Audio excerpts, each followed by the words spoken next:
Hello viewers, welcome to the channel. आज की इस वीडियो में हम करने वाले हैं क्लास 8 का सिविक्स का चैप्टर 1 द इंडियन कॉन्स्टिट्यूशन के असर्शन रीजन क्वेश्चन आंसर्स। तो चलिए शुरू करते हैं हमारी video. Assertion reasons question answers के अंदर जो ऑप्शंस गिवन होते हैं वो इस प्रकार हैं, जो डायरेक्शंस होती हैं। इसमें जो ए है, A stands for assertion and R stands for reason. First option जो होता है वो क्या होता है, both A and R true and R is correct explanation of A. Next option, both A and R are true but R is not correct explanation of A. Next is A is true but R is false. Next is A is false but R is true, and last is both A and R are false की दोनों ही statements wrong हैं। तो ये 5 options आपको given होते हैं जिसमें से राइट ऑप्शन आपको चूज करना होता है अकॉर्डिंग टू द स्टेटमेंट्स। आगे बढ़ने से पहले आपको बता दें कि इस चैनल पर दिखाई जाने वाली सभी videos different classes wise different playlist में ग्रुप की गई हैं और सभी प्लेलिस्ट के लिंक आपको डिस्क्रिप्शन बॉक्स में मिल जाएंगे, तो वहां से जाके आप डिफरेंट क्लासेस के वीडियोस देख सकते हैं। चलिए शुरू करते हैं। हमारा पहला असर्शन है, the members of constituent assembly drafted a visionary document the constitution of India. कि कॉन्स्टिट्यूएंट असेंबली के जो मेंबर्स थे उन्होंने एक बहुत ही विजनरी डॉक्यूमेंट ड्राफ्ट किया था, बनाया था, और जिसको कि इंडिया का कॉन्स्टिट्यूशन बनाया गया। रीजन प्रोवाइडेड इज कि ऐसा क्यों कहा जाता है कि विजनरी डॉक्यूमेंट था। Reason is this includes not only the type of government but also an agreement on certain ideas that they all believe the country should uphold. Reason कहता है कि ये जो कॉन्स्टिट्यूशन है ये सिर्फ गवर्नमेंट के बारे में नहीं बताता कि गवर्नमेंट कैसी होगी, बल्कि ऐसे एग्रीमेंट्स और ऐसे आइडियाज भी बताता है जो कि सभी कॉन्स्टिट्यूएंट असेंबली के सभी मेंबर्स मानते थे कि कंट्री के अंदर होने चाहिए। ये आइडियाज फॉलो होने चाहिए और वो जो रूल्स हैं उनको माना जाना चाहिए। ऐसी वो सारी चीजें उस कॉन्स्टिट्यूशन के अंदर इंक्लूड है, इसलिए उसे विजनरी डॉक्यूमेंट कहा जाता है। दोनों ही स्टेटमेंट यहाँ पर सही लग रही है। Let's see the answer. Answer is both A and R true and R is correct explanation of A. दोनों ही सही है और रीजन जो है वो असर्शन को एक्सप्लेन भी कर रहा है।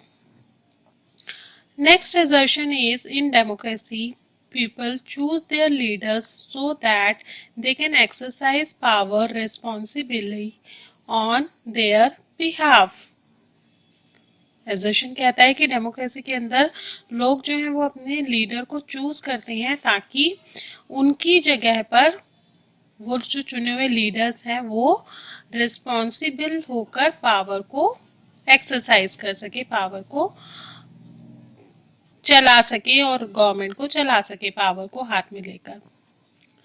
Reason provided is citizens of citizens of country become free from responsibility of government. वो कहता है कि ऐसा करने से जो सिटीजन्स है वो गवर्नमेंट की रिस्पॉन्सिबिलिटी से फ्री हो जाते हैं। क्या ऐसा होता है कि लीडर चुनने के बाद में लोगों की रिस्पॉन्सिबिलिटी खत्म हो जाती है? नहीं होता ना, क्योंकि लोग जब तक अवेयर नहीं रहेंगे तो जो लीडर्स हैं वो तो अपनी पावर्स का गलत इस्तेमाल कर सकते हैं।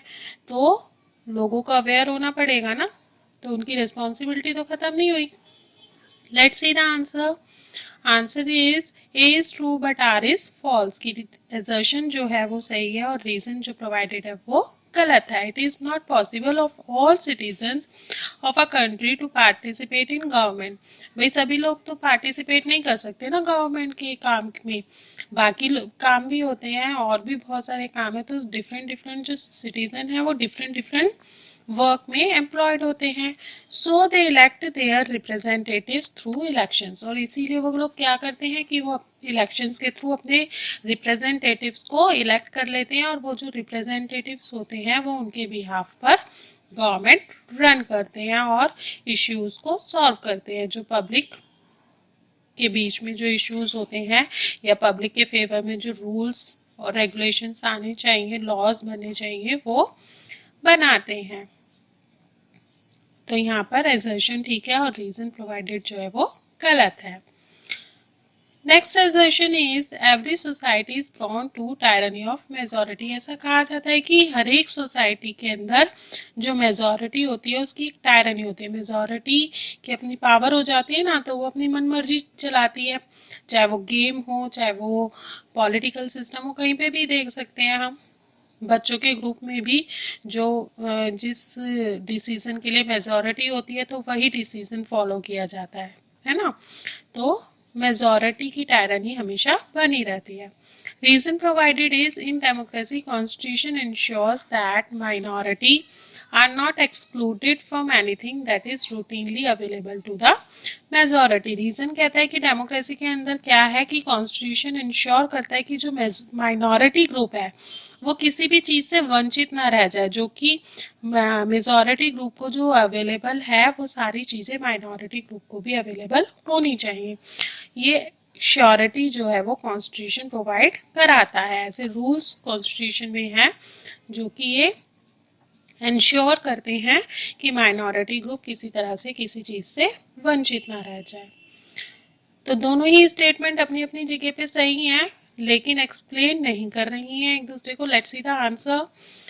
Answer is both A and R are true but R is not correct explanation of A.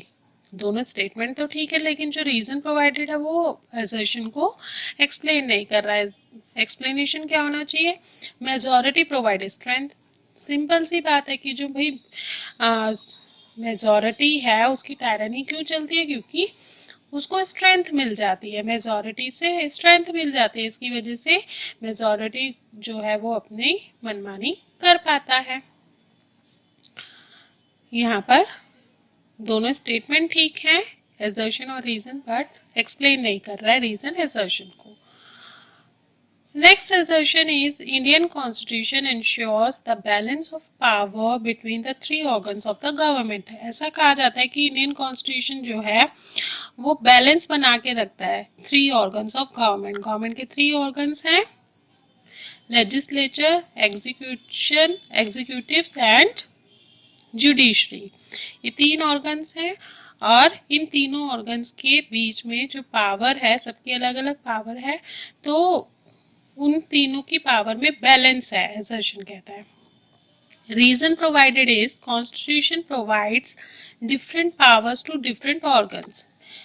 Reason कहता है कि जो कॉन्स्टिट्यूशन है, इंडिया का जो कॉन्स्टिट्यूशन है, उसने डिफरेंट डिफरेंट ऑर्गन्स को, मींस कि लेजिस्लेचर को, एग्जीक्यूटिव्स को और जुडिशरी को, तीनों ऑर्गन्स को अलग अलग पावर दी है। तीनों की अलग अलग पावर है, तीनों का अलग अलग फंक्शन है, and each organ act as a check on the other organ.